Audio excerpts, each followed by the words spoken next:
Welcome back to part 2 of our Let's Talk About Vaccines podcast with Cleveland Motab. We have Councilwoman Stephanie Howes with us because Cleveland has such beautiful weather today, and we are so happy that she was able to join us. Welcome to our podcast, Stephanie Howes.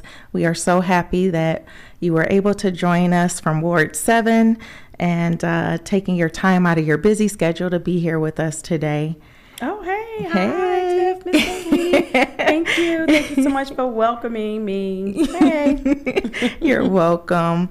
Can you start off by telling us from your perspective the important work that you do in Ward 7? Shauna Roberts, your office manager, gave us definitely an overview from Famiko's, what she does. Mm-hmm.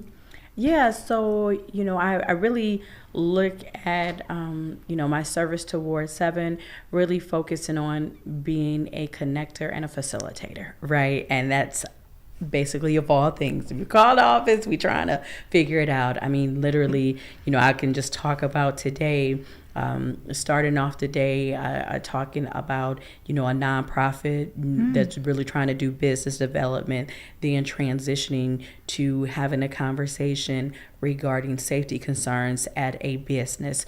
From there, made the transition, having a conversation about technology and the constituent management services, then transitioning to having a conversation about vacant land, vacant lots, then transitioning that conversation to discuss a website and here. So this is like literally every day there is ongoing things that you have to talk about, you have to think about and strategize, all to the end, for me now is really thinking through how do we really change our system, because again, you always talked about my first year was really sitting back to just try to understand the system a little bit, like how is it working, what's being done, and now I'm in a place now of like, well, I see to understand. It's like, okay, we really got to change some things overall so that we can get a better output.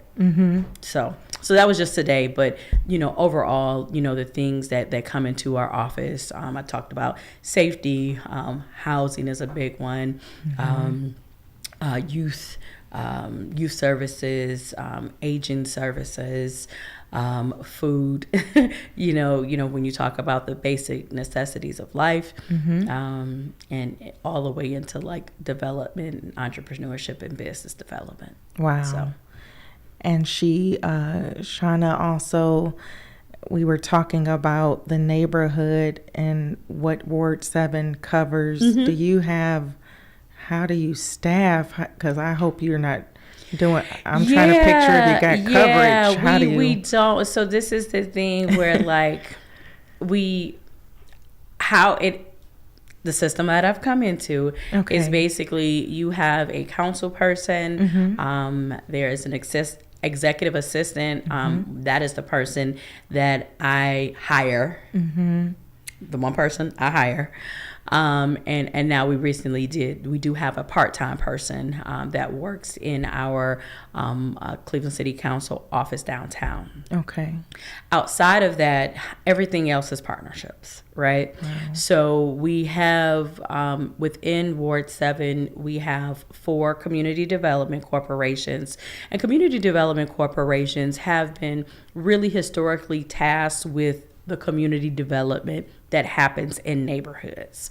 Coming into the door last year, one of the things I realized, understanding that our community had 4 community development corporations, using an equity lens, it's how do we make sure that each neighborhood is having representation. And so you had to divide, I had to divide the money and work to divide money between all 4. Historically, Famiko's has been really taking the slack for all of Ward 7 of 4 years. And that's how just coming into the arrangement where having 2, which currently now is 2 staff people that are work for Famiko's but kind of do work on behalf of Ward 7. It always makes for interesting connections, because again, you always tell people they don't work for me. They work on behalf of our community, but they don't necessarily work for me. Okay. Right. Because I didn't hire, I don't fire them. That whole thing, that's not how it is. But, you know, we work at it beyond them. We have St. Clair Superior Development Corporation. We have Midtown as well as Campus District. Okay. Wow.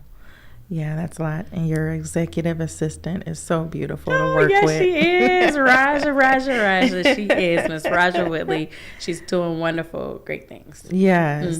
And how does COVID-19 fit into all of what you just said on top of everything else does that just make everything else difficult? Yes. Well, you know, COVID-19 really has come upon us, and I'm saying us thinking as a community, the us as a government systems, and in particular when you think about Cleveland City Council, it really, I mean, just truly disrupted systems that were not they weren't working to begin with. But when we understood this disruption that disrupted the norms of people that were okay, then it really became a problem, right?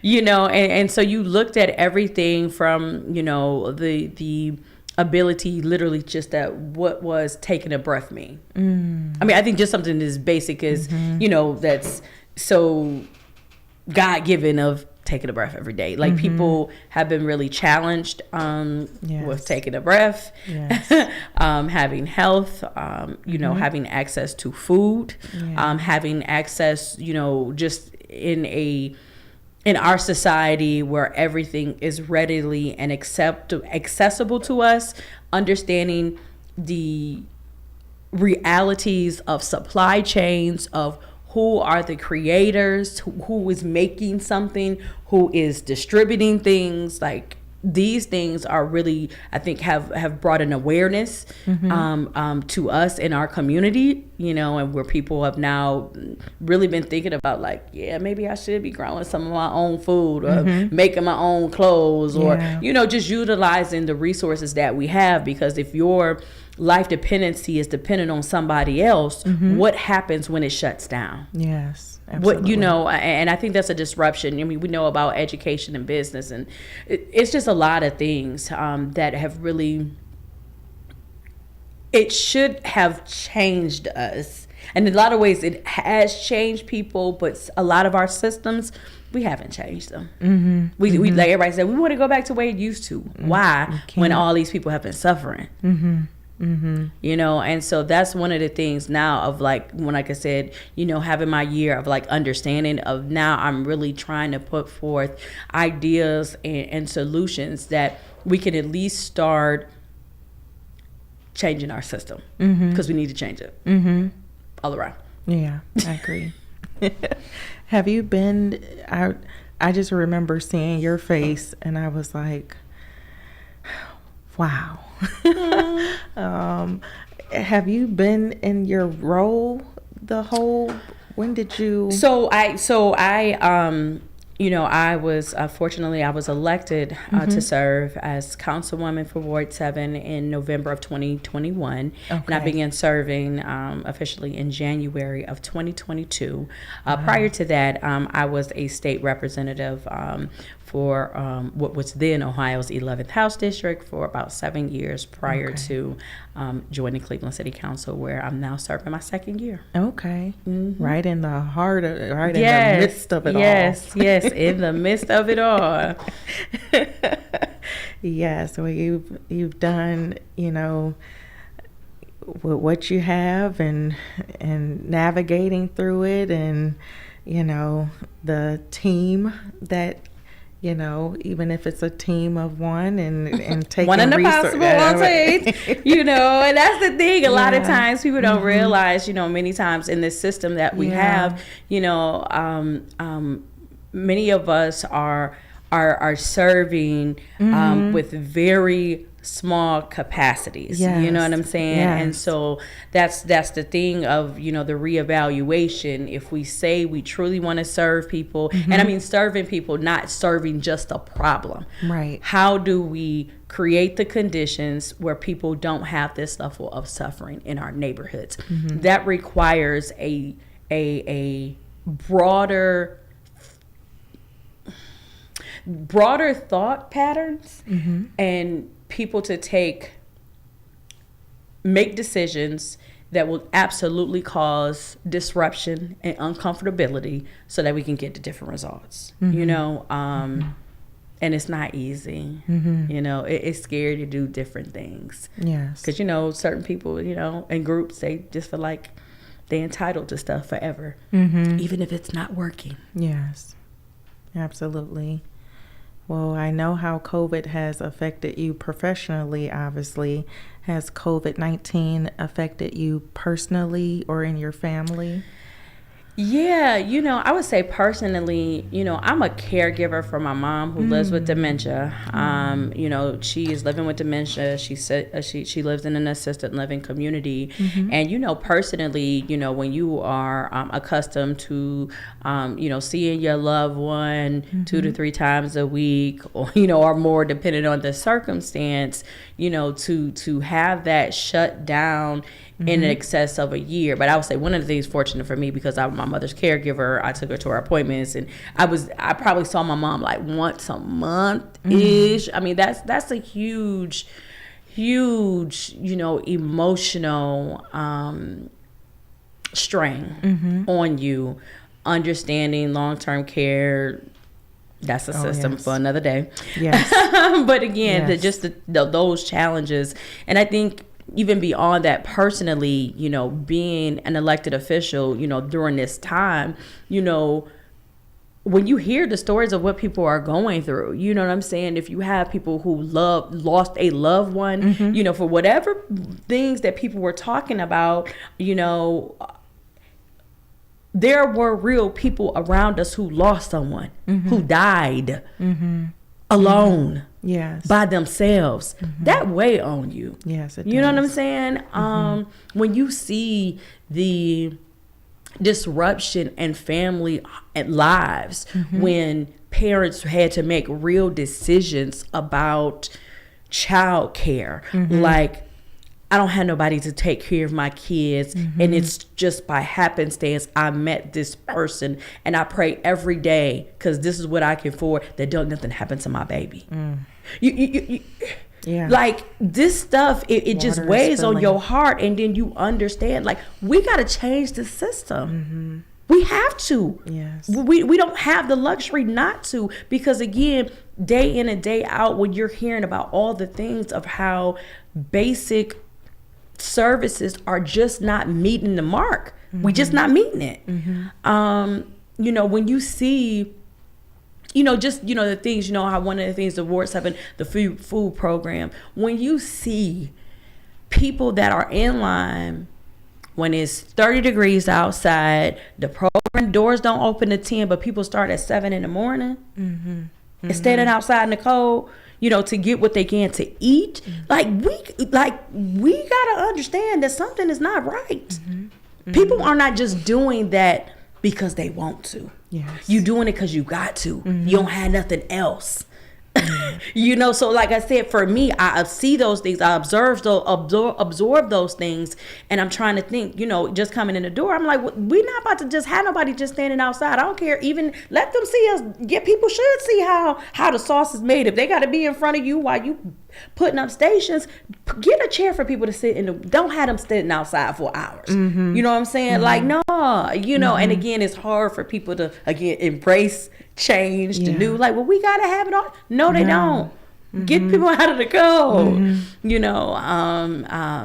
So, you know, it's just, you know, those things weigh on you, and then you realize sometimes at the end of the day when you don't have the answer and you know somebody gonna suffer. Like sometimes that's such a press, you know, when you see the need completely, you know, but a lot of times you don't have a a right now answer, and you know there is no right now solution because of the way that things are currently designed.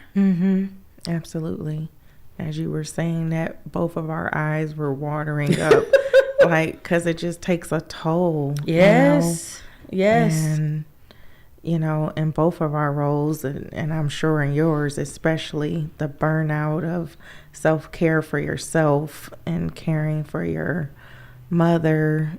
Just make sure you don't forget about you. Oh, girl, listen, that's one thing. I embrace it, and I'm a person that I try to, when I communicate with people, I try really hard to create real expectations. I'm one of those people that I tell people, I'm not a person that be like, a lot of times like, I'm going to respond to you in 24 hours or a week. Because I can't do that, so I'm very clear to tell people, if you contact my office, leave a message. Please leave a message. Because my thing is, I know people a lot of times they want to talk to me.